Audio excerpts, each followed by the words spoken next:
najificha daima. Chukua yote kwangu, niachie Yesu tu. Siku ifika nilale. Many times Satan whispers say, for there's no need to try. Oh, there's no end of sorrow. Oh, there's no hope by and by. But I know thou art with me, and tomorrow I will rise where I set strong.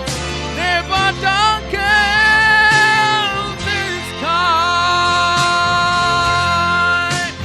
Hadi mwisho wa dhoruba, ngurumo zikikoma, ngurumo zikitoweka angani,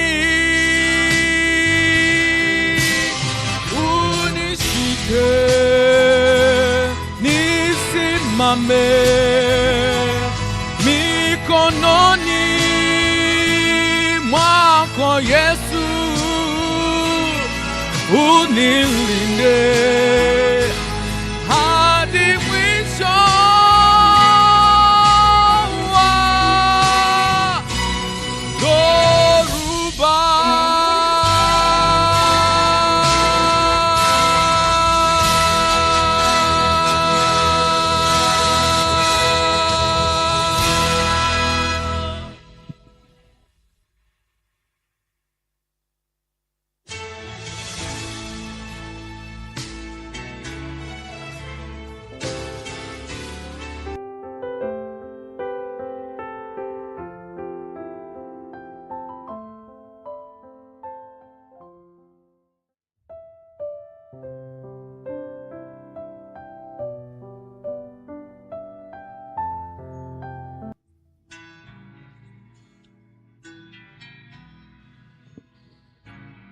Bwana wetu Yesu Kristo apewe sifa. Wana na binti za Mungu, wale tulioko hapa, Bwana wabariki sana, na wale ambao tunafuatilia kupitia YouTube, Mungu awabariki sana.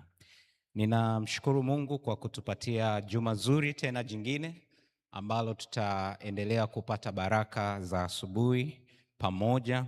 Ni neema ambayo Bwana ameweza kunipatia kuweza kuwahudumia, na hivyo ninamshukuru Mungu kwa nguvu, na nyie mkiwa mnasikia. Bwana atukuzwe sana kwa ajili ya neema yake hii.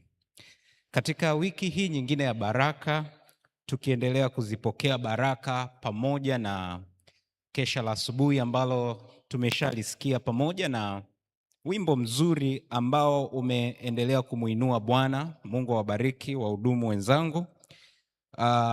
Tutaenda kuangalia kidogo hatua kwa hatua, somo ambalo linasema hatua kwa hatua. Tutajifunza kidogo sana kwa sababu ni mapana mengi ambayo yapo ndani ya sura ya kitabu cha Mwanzo, sura ya kwanza, ambayo tutaenda kujifunza kwa hizi siku 5.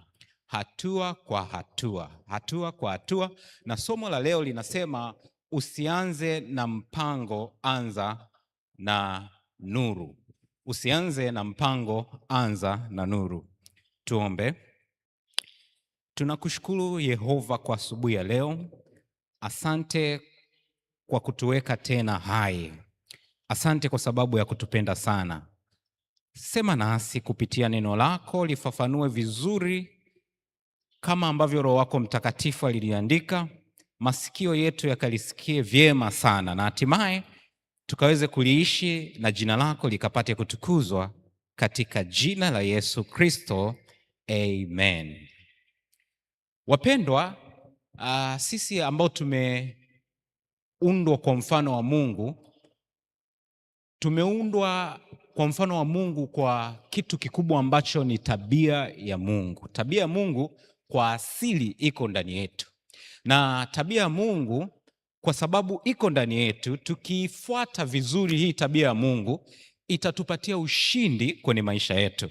Sasa kuna saa nyingine tunaweza tukawa tunalia, tunaomba kwa kuugua, kwa sababu kuna vitu haviendi sawa, kuna mambo hayaendi sawa, lakini tukirejelea tabia ya Mungu, namna ya kufanya mambo, huenda tukafanya kwa usahihi, huenda ikatupatia bidii ambayo ni sahihi katika kutaka mambo ambayo tunayatamani kwenye maisha yetu. Sasa tabia ya Mungu katika kufanya mambo ni tabia ambayo inafuata hatua kwa hatua, au wengine tukaliita hili jina kwamba ni Mungu wa utaratibu, lakini ni Mungu wa hatua kwa hatua. Mungu wa hatua kwa hatua. Fikiria mtu mwenye uwezo na mamlaka ya juu sana kama rais wa nchi, kama wafalme. Wana uwezo wa kufanya mambo kwa nguvu, wana uwezo wa kufanya mambo kwa haraka, wana uwezo wa kufanya vitu vikatokea bila kuchelewa. Lakini Mungu mwenye nguvu na uwezo mwingi kwenye sayansi ya uumbaji alifanya mambo hatua kwa hatua. Hakuwa ana haraka, hakuwa anakimbia, hakuwa anawahi. Na ndio maana kwenye Biblia hakuna sehemu ambayo imeandika yawezekana kukimbia na Mungu. Hakuna hiyo. Utasikia kutembea na nani? Na Mungu. Maana yake kuna hatua na hatua na hatua. Mungu mwenye uwezo ambaye tunaona kwenye kitabu cha Ufunuo cha mwisho kwamba ataikunja dunia kama karatasi kwa sekunde moja. Ataikunja dunia mapema, yani haraka na kwa uwepesi sana, bila hata hatua kwa hatua. Lakini mwanzoni anapoitengeneza anaianza hatua kwa hatua. Sasa mpenzi mwenye tabia ya Mungu ambaye umeundwa kwa mfano wa Mungu, jambo la kwanza ili uwe na hii tabia ya ustaarabu wa Mungu kwenye maisha yako, na hata usiwe na stress na misongo ya mawazo, usikimbie, uwe na hatua kwa hatua. Bwana wetu Yesu asifiwe. Yawe ni mambo ambayo ni matatizo makubwa yamekupata kwenye maisha yako, usikimbie, uwe na hatua kwa hatua namna ya kuyatatua matatizo yako. Liwe ni jambo fulani unatamani kuliunda kama Mungu ambavyo alitamani kuunda ulimwengu, tumia hatua kwa hatua, usiwe na haraka. Tulia, tumia hatua kwa hatua.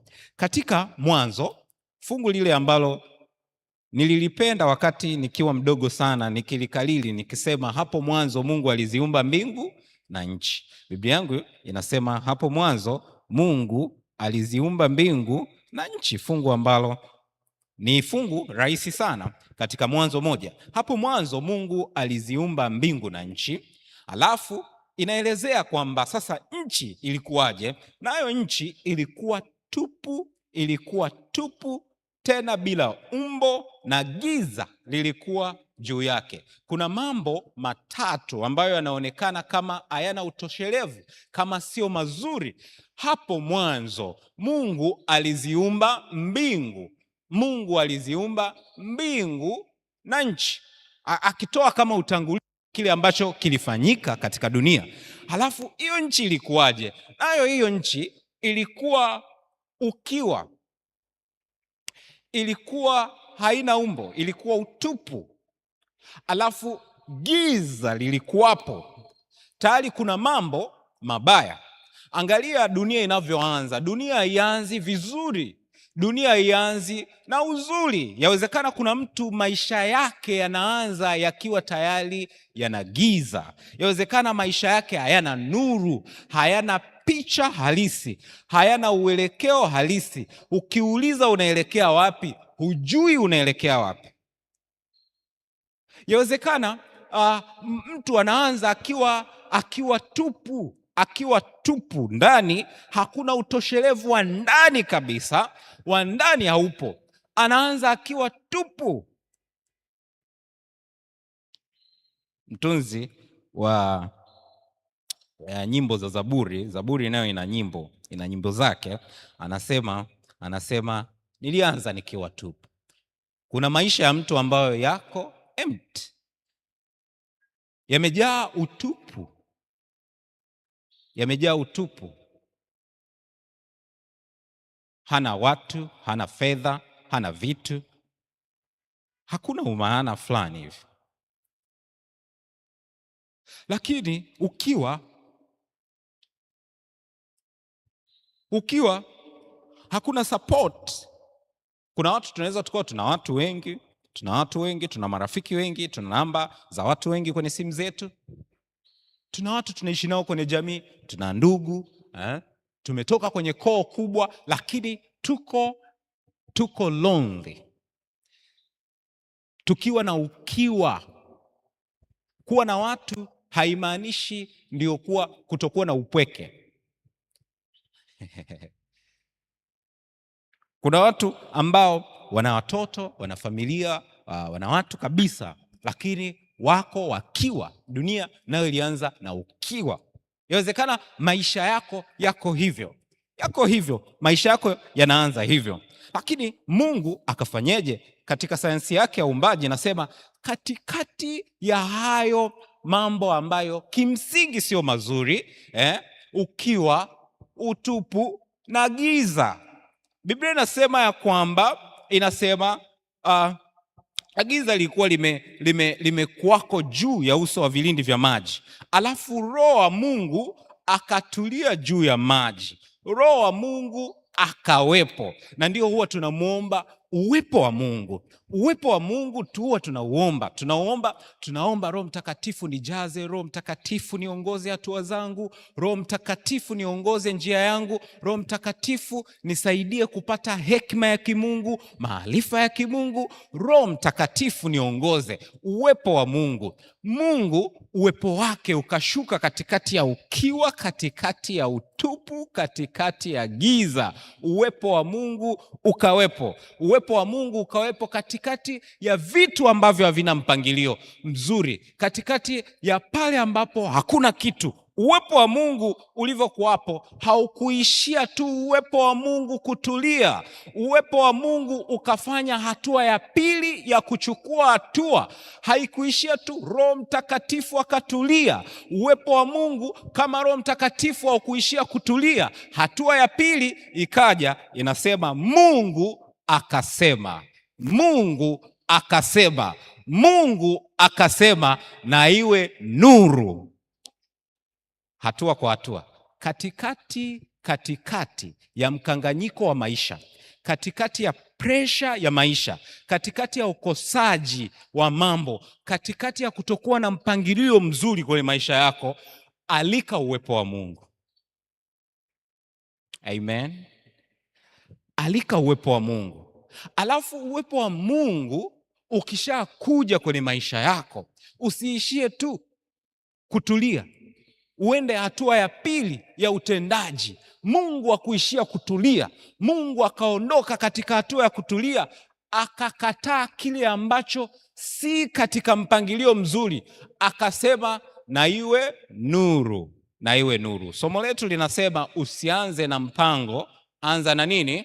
Na nuru. Makosa ambayo waombaji wengi huwa tunayafanya ni pale ambapo tunachukua maombi yetu, tunamwambia Mungu nisaidie project ya ujenzi wa nyumba yangu.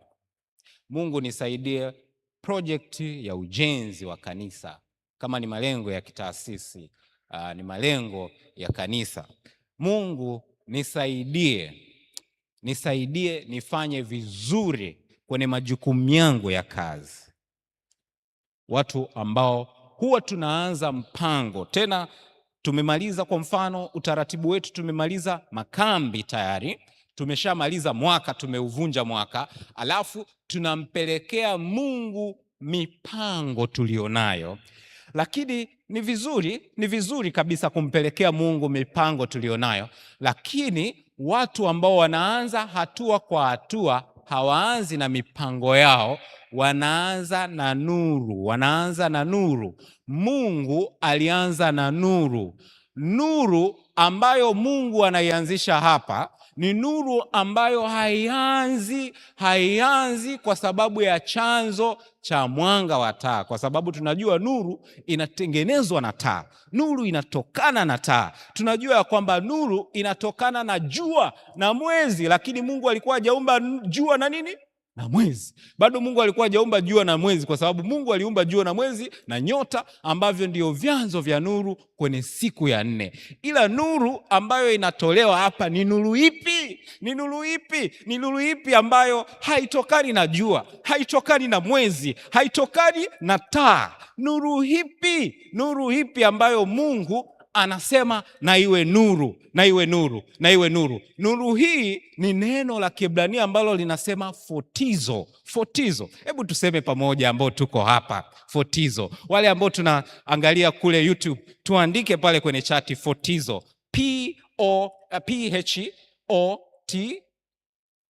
P-O-T-I-Z-O, ambayo ndio tunapata neno photography. Fotizo. Fotizo. Fotizo ni nuru isiyotokana na chanzo cha jua, kwa sababu jua lijaumbwa.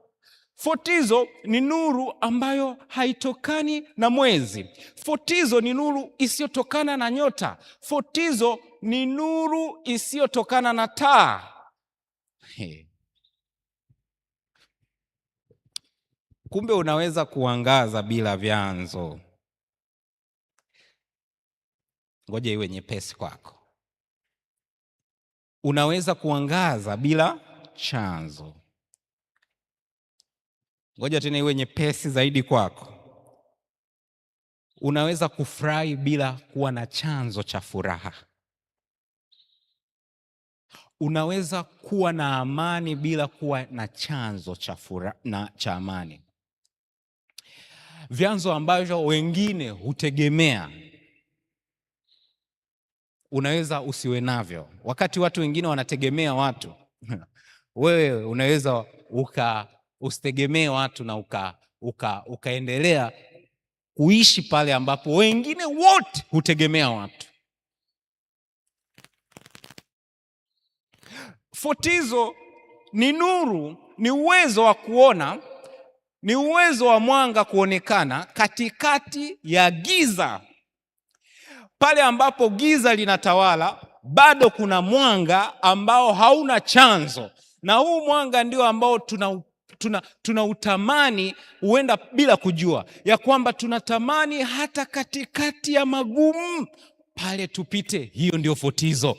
Pale ambapo mioyo yetu imekata tamaa, maumivu ni makali ndani ya nafsi, lakini hatuna uwezo, hatuna vitu ambavyo vingetuvusha, lakini tunaweza tukapita. Hiyo ndio inaitwa fotizo, uwezo wa kuangaza katikati ya giza bila chanzo, bila chanzo cha nuru. Chanzo cha fotizo ni Mungu mwenyewe. Bwana wetu Yesu asifiwe. Ili ukikaa ukiangalia, hautasema jua lilikuwa linawaka ndio maana niliona, mwezi ulikuwa unaangaza ndio maana nilivuka. Unajua Pastor Mabamba alinisaidia. Unajua Mzee Madu alikuwa ni wapekee sana kwenye maisha yangu, alinivusha katika hii hatua. Unajua elimu yangu ndio iliyoniinua na kunipatia uwezo na nafasi nilionayo. Unajua jinsi ambavyo nina mahusiano mema na watu ndio ambayo imenisaidia kuwa na amani kwenye kanisa. Unajua inaondoa vyanzo tulivyo navyo. Nuru hii ni kwamba inatoka kwa Mungu, na ndio maana Mungu anasema nitawapatia amani. Hii amani ni amani inayopita vyote, kwa sababu amani mnayoitegemea inategemeana na vyanzo. Usianze na mpango, anza na nuru. Bwana wetu Yesu asifiwe. Na nuru hutoka kwa Mungu. Haitegemei jua, haitegemei mwezi. Ni kitu gani ambacho unakitegemea kupita kiasi kwamba ndio kitakuangazia? Asubuhi ya leo jifunze kukiondoa na umkaribishe Mungu. Umkaribishe Mungu akupatie uwezo wa kuona katikati ya giza, na hata ukiangalia chanzo hakipo, Ni yeye mwenyewe ndiye anabaki kuwa chanzo. Usianze na mpango, anza na nuru. Nuru hii tunaweza tukaita ni vision. Nuru hii ndio tunaita maono. Kabla ya kwenda kumwambia Mungu mpango wako, Mungu nisaidie 1 2 3, tumemfanya Mungu kuwa msaidizi wetu. Nenda umwambie Mungu, wewe Mungu una nia gani kwenye maisha yangu? Kuna utofauti kati ya mtu ambaye anaenda kumwomba Mungu amsaidie mipango yake, alafu na yule ambaye anaenda kumwomba Mungu amwambie mpango wake juu ya maisha yake. Waombaji wengi tumemfanya Mungu msaidizi. Tayari tuna mipango yetu, tuna matamanio yetu, alafu tunamwambia Mungu nisaidie, Mungu nitendee, Mungu nifanyie, badala ya kumwambia Mungu niambie mpango wako. Mungu niambie mpango wako kwenye maisha yangu mwaka 2026. Tayari tuko katikati ya mwaka, tunaelekea ukingoni. Mpango wako ni upi? So vision ya mwanadamu haitokani na mipango yake. Vision ya mwanadamu inatokana na mpango wa Mungu kwenye maisha ya mwanadamu. Na kama tutamfanya Mungu kuwa wa kwanza kutuambia mpango wake kwenye maisha yetu, amani inakuwepo.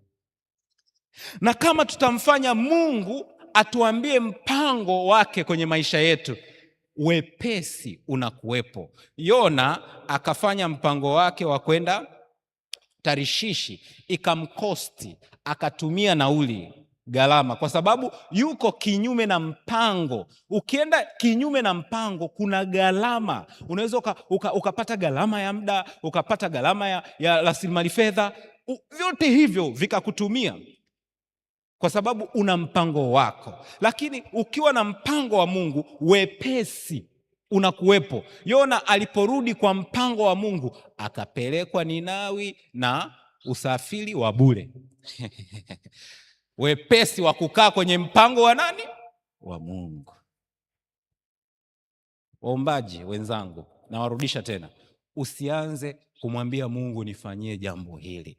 Rudi tena, mwambie Mungu una vision gani kwenye maisha yangu? Kwa nini uliruhusu mimi kuwa Mtanzania? Kwa nini uliruhusu nitokee familia hii? Kwa nini uliruhusu nizaliwe mahali hapa? Kwa nini uliruhusu nikapitia malezi haya? Kwa nini uliruhusu nikawa mtu fulani? Kwa nini umeruhusu nikazaliwa mwaka huu?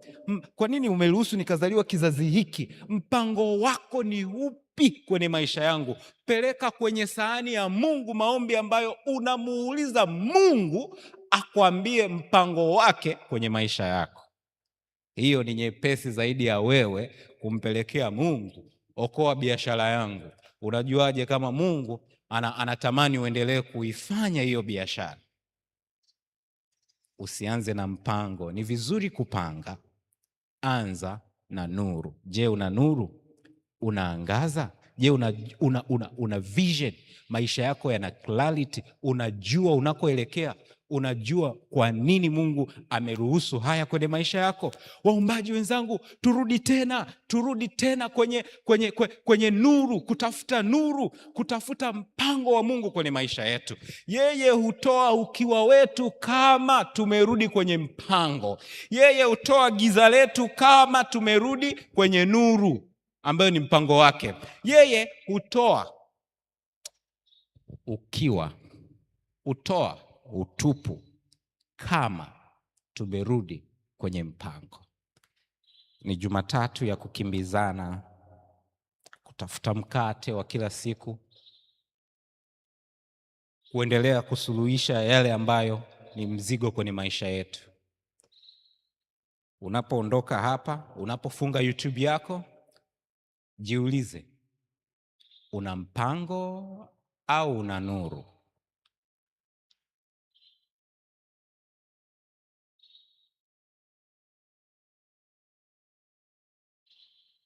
Una mpango au una nuru? Mwambie Bwana, natamani nijue ukweli kabisa, nione kabisa lile ambalo umelipanga kwenye maisha yangu. Na atakuwa mwaminifu, atakwambia. Atakwambia. Utaota ndoto, utasikia Roho Mtakatifu anakusemesha, atatuma mjumbe atakayekwambia. Utasikia neno lake likifunuliwa kama hivi, alafu utaona mbona hili ni neno langu. Utasikia vitu vya asili vinafanya mambo yanafanyika kwa asili, na Mungu anaendelea kujifunua. Utauelewa mpango wake. Bwana wetu Yesu asifiwe. Ukiishi bila mpango wa Mungu, utaishi kwa kujitahidi.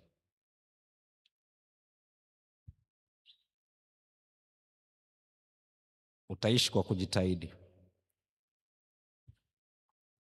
Alafu utazani ulikuwa unafanya jambo sahihi.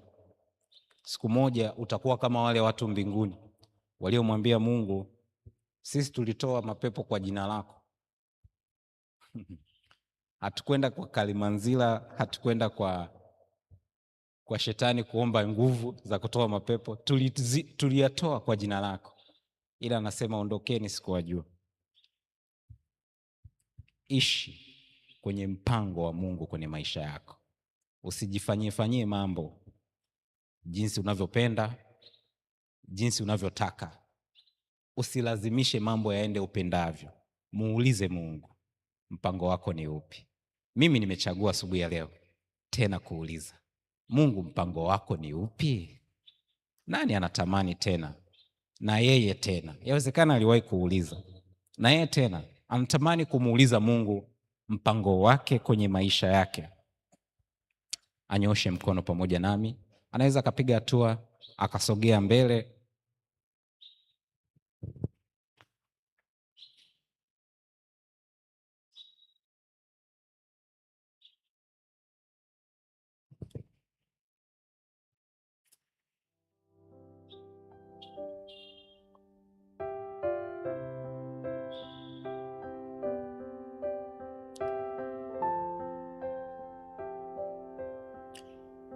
Hatua za kuanza na nuru ni pale tu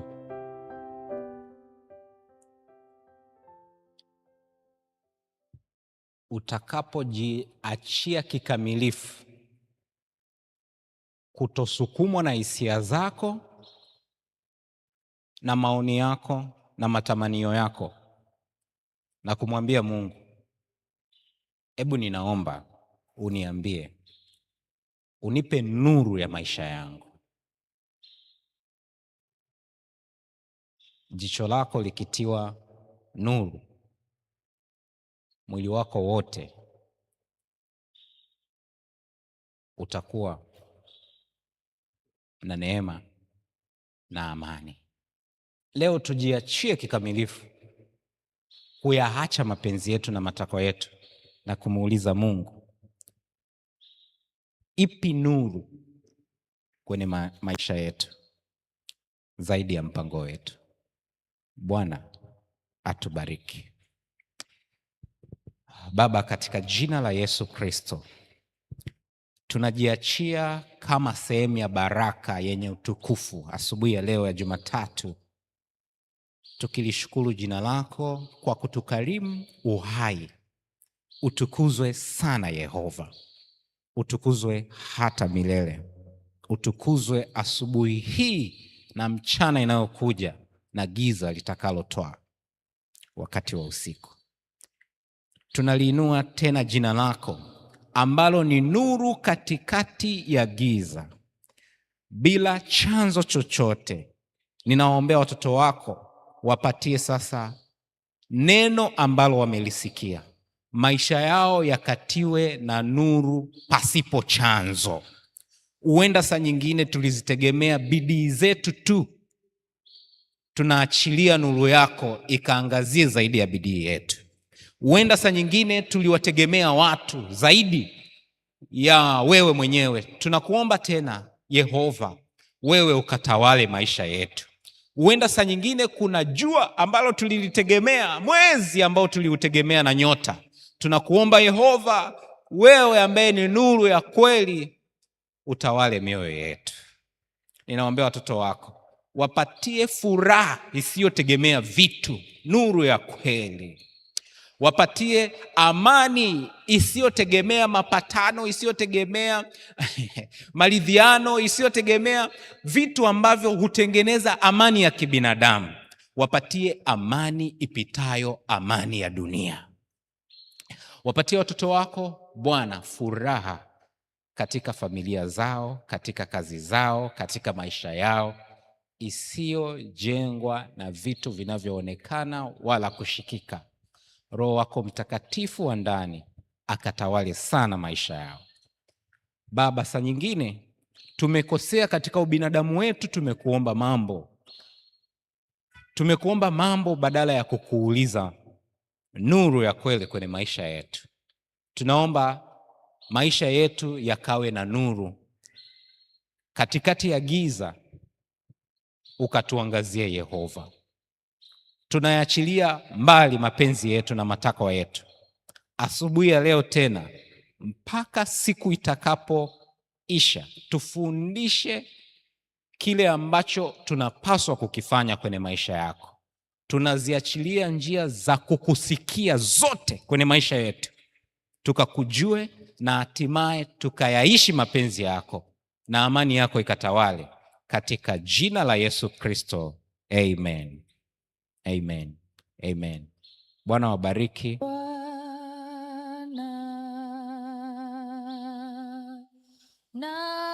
Naomba niongoze njia yako iwe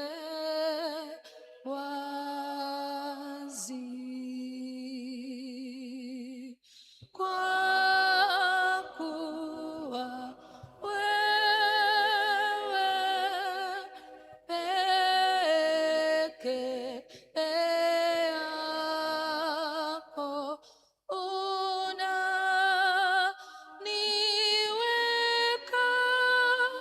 salama.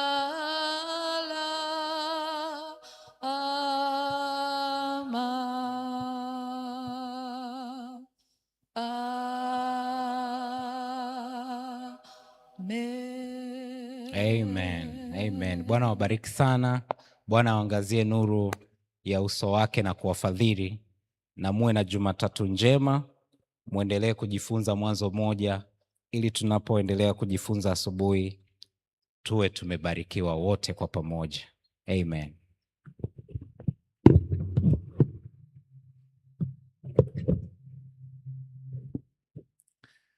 Tunamshukuru Mungu kwa siku hii ya leo. Tunawashukuru wote ambao mmefanikiwa kufika hapa kanisani, mmechagua jambo jema kuanza na Mungu. Lakini pia wale ambao mmetufuatia kwa njia ya mtandao, Bwana wabariki sana. Tumebarikiwa katika huduma ya kesha la asubuhi na Teresa Nation. Lakini tumebarikiwa katika mianzo tu ya juma hili na mchungaji Edson Mabamba ambaye tutakuwa naye katika juma zima. Mungu wabariki. Katika huduma ya nyimbo tumebarikiwa na Boaz Henry. Karibu kwa wimbo wa kuhitimisha programu hizi za leo, na tuwe na siku njema.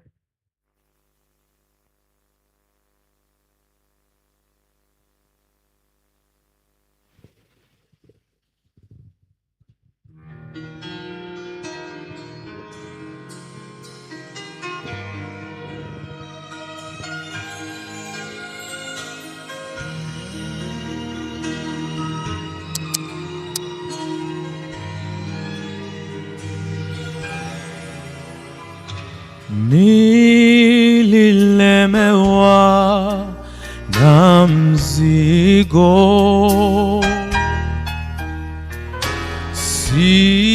sikupata msaada, ndipo Yesu kanigusa.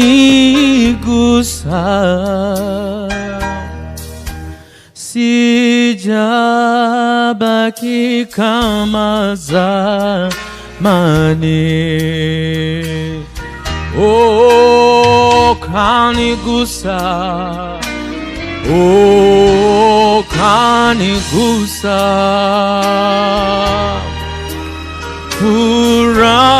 Furaha imejaa moyoni. Kuna kitu kimetokea, sasa najua amenigusa, kanikamilisha. Tangu nikutane na Yesu,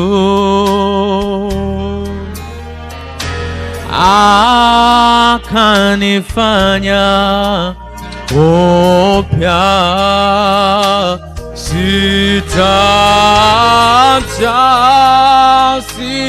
Sitaacha kutukuza,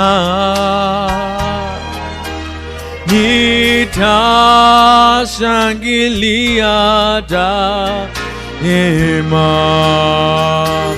Oh, kanigusa, oh, kanigusa, nigusa.